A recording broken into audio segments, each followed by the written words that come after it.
In the glittering years before 2008, America was drunk on a single belief: that houses were a ticket to endless wealth. Suburban neighborhoods sprawled across empty fields. Construction cranes became part of every skyline. From small towns to megacities, the dream was the same. Buy a house today, watch its value soar tomorrow. Banks, emboldened by easy money and fierce competition, loosened every standard. If you had a job, or even just claimed you did, there was a mortgage waiting with your name on it. Lenders dressed predatory loans in friendly language, selling them as affordable paths to prosperity. Behind glass doors and marble lobbies, Wall Street's smartest minds turned those shaky loans into elaborate financial products that glittered like solid gold. Media fed the frenzy.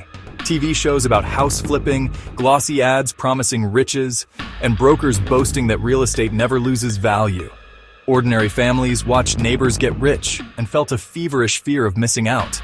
Retirees, taxi drivers, even college students started buying second homes, certain they'd sell for a profit before the first payment was due.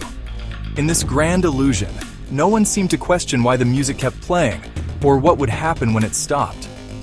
The promise of perpetual growth felt so seductive, so safe, that doubt itself seemed foolish. But hidden beneath this boom was something no one wanted to see. The bigger the dream grew, the shakier its foundation became. Beneath the sunshine ads and friendly mortgage brokers, a far darker game unfolded in hushed meetings and data-laden spreadsheets few outsiders ever saw. On Wall Street, armies of quants and traders labored late into the night, fueled by takeout and adrenaline, building financial creations so complex they might as well have been written in code. These were collateralized debt obligations, CDOs, intricate bundles of thousands of mortgages sliced, repackaged, and sold as sparkling jewels to investors worldwide.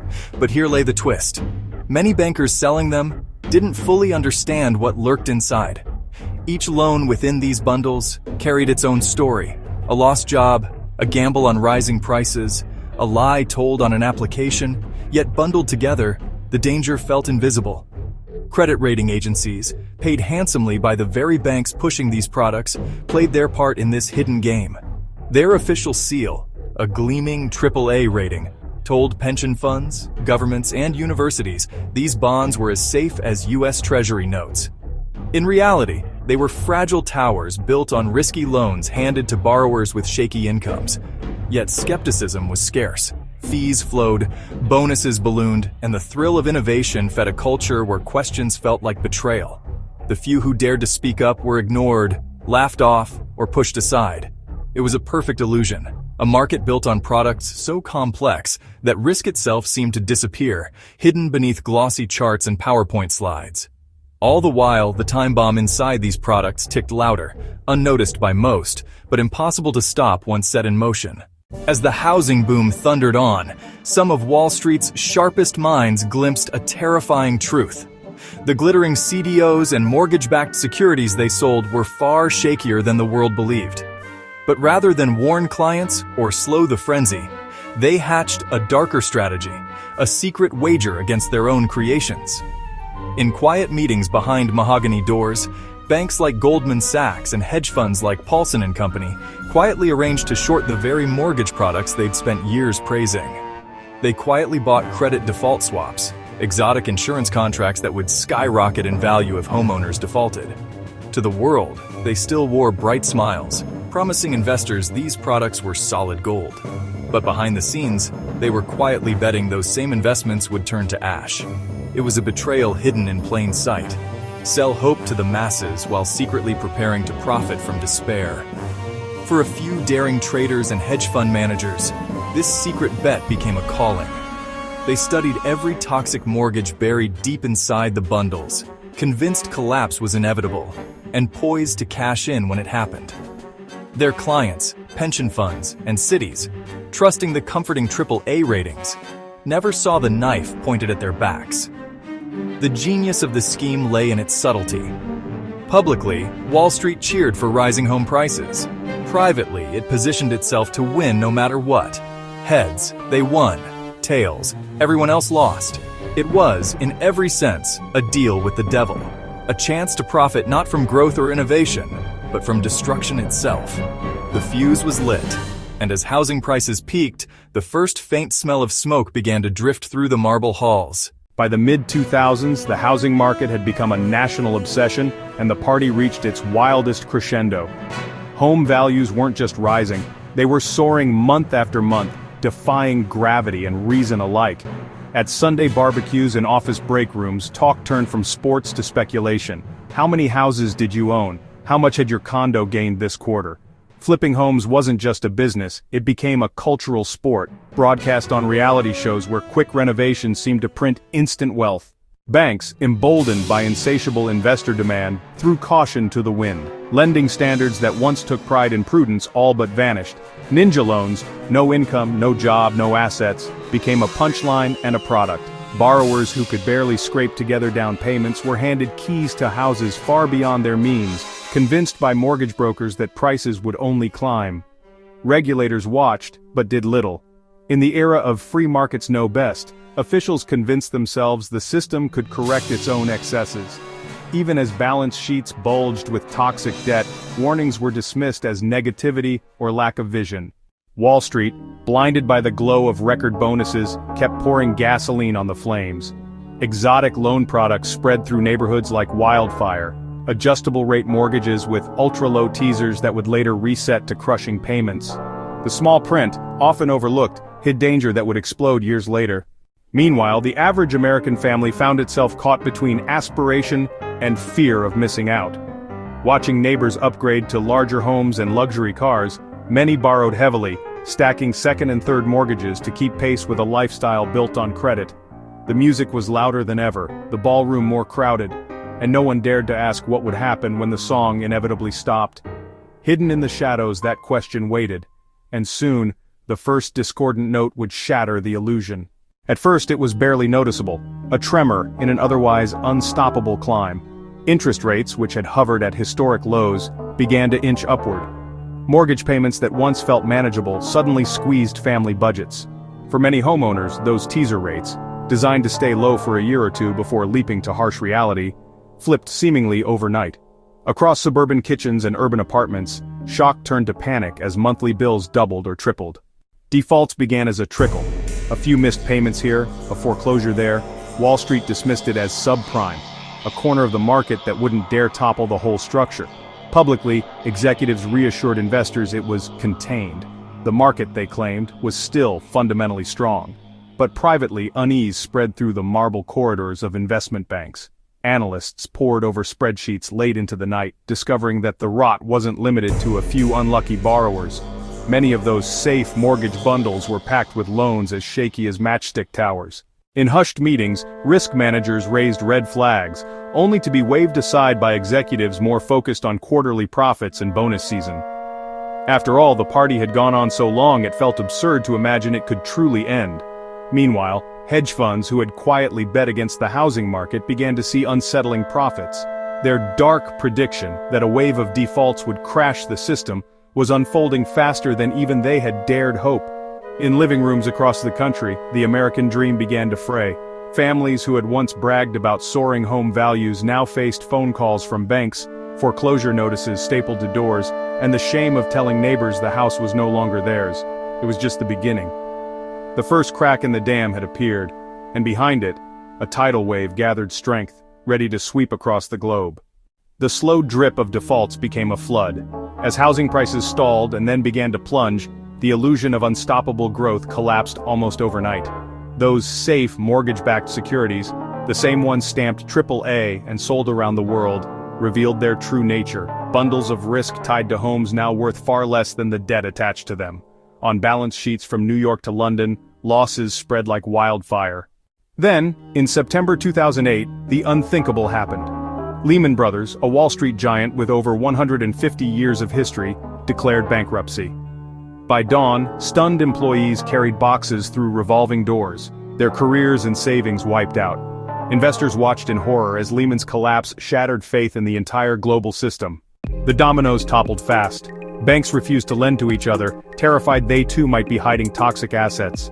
Global credit markets froze. Seemingly solid institutions, AIG, Merrill Lynch, Washington Mutual, teetered on the brink. Some were devoured by larger rivals in frantic late-night deals brokered by government officials desperate to stop the bleeding. Stock markets plunged. Retirement accounts shrank by billions in days. Businesses, cut off from credit, halted hiring and began mass layoffs. The American dream, once built on bricks and optimism, seemed to dissolve into dust.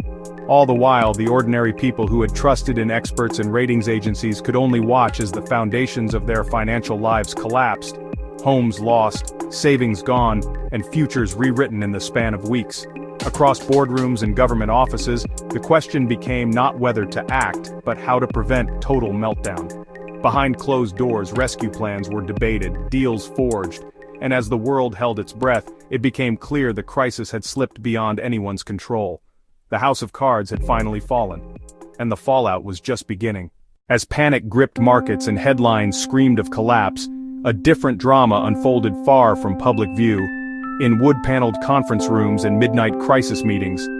Here, the real power brokers gathered, treasury officials, central bankers, CEOs of the world's biggest financial institutions.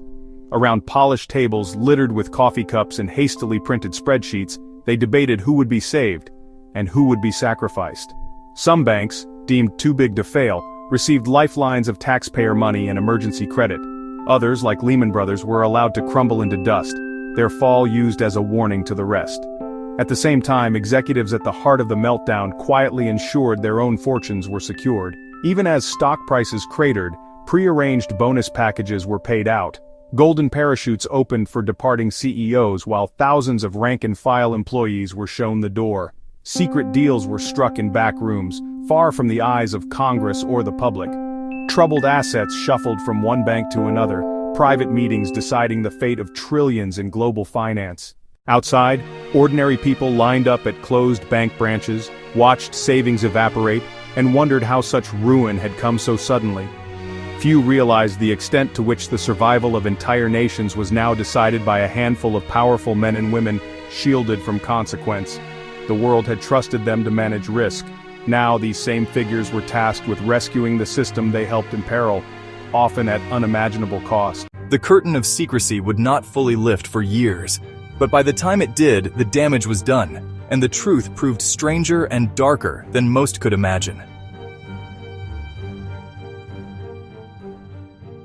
While suits and skyscrapers traded blame and billions behind closed doors, the true devastation played out far from Wall Street, in quiet suburban streets, small towns, and crowded city blocks.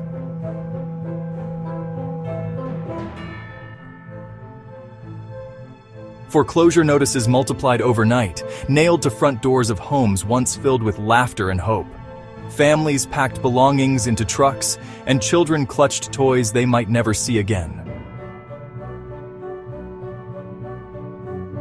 Entire neighborhoods, once bustling with block parties and backyard barbecues, transformed into ghost towns dotted with for sale and bank-owned signs. Retirement dreams evaporated. Seniors who had worked for decades, counting on 401(k)s and pension plans, watched balances shrink by half or more. College savings accounts meant for sons and daughters were drained to keep lights on and mortgages paid, if only for a little longer.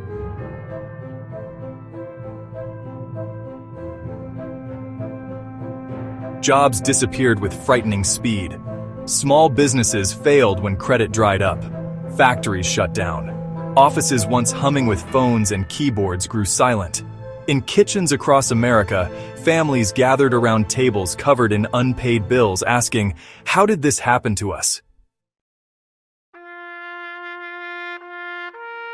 And yet, amid this ruin, a cruel irony emerged. Many of those at the heart of the crisis still thrived. The traders and executives who had engineered, or at least enabled, disaster kept bonuses, found new positions, or cashed out shares before the fall.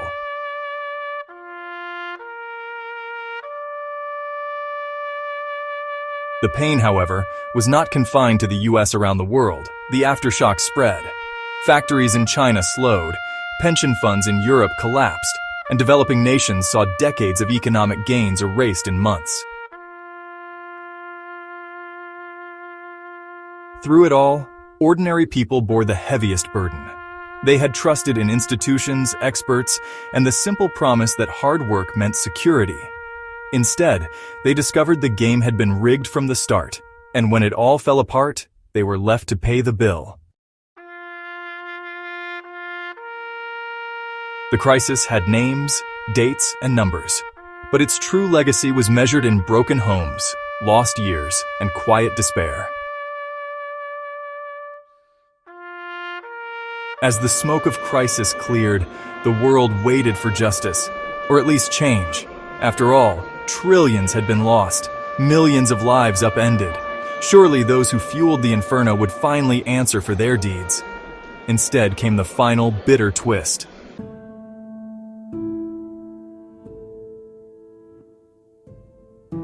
In congressional hearings, CEOs offered carefully rehearsed apologies. Mistakes were made. We never could have predicted. A few paid fines that barely dented their fortunes. A handful of mid-level bankers saw courtrooms, but the architects at the top walked away, reputations bruised but bank accounts largely untouched.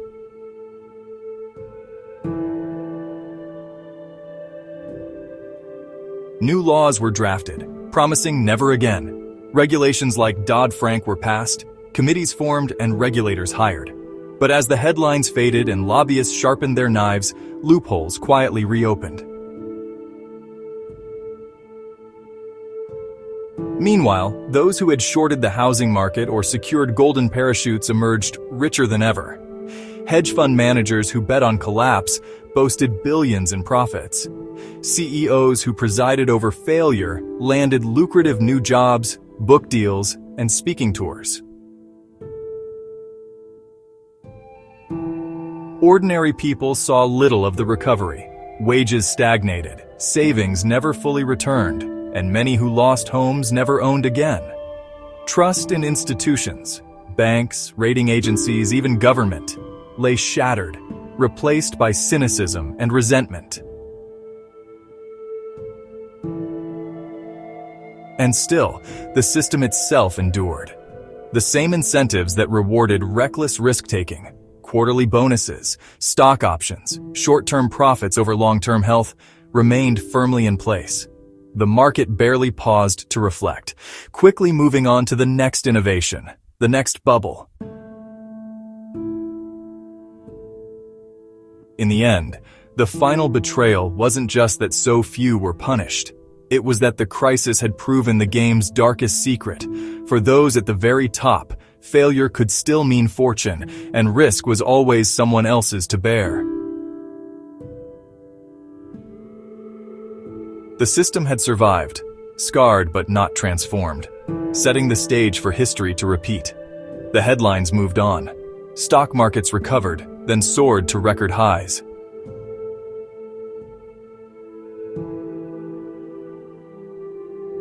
But beneath the surface, the real danger never vanished.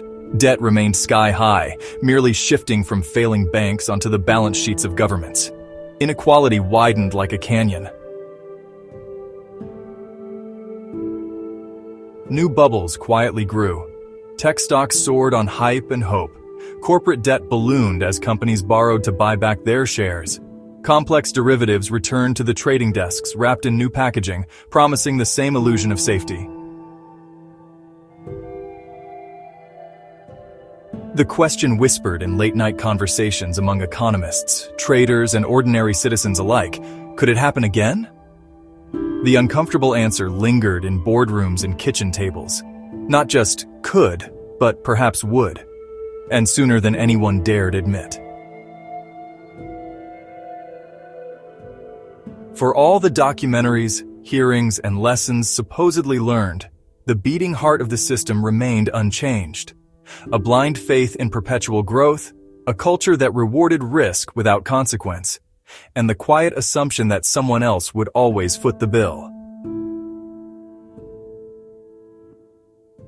And so the story of the 2008 financial crisis ends, not with closure, but with a haunting ellipsis. A world rebuilt on shaky foundations, where the next collapse may already be taking shape. In the end, the question that remains isn't just what happened, but what did we truly change? Finally, I bid you all farewell today, wishing you all good health. Thank you very much.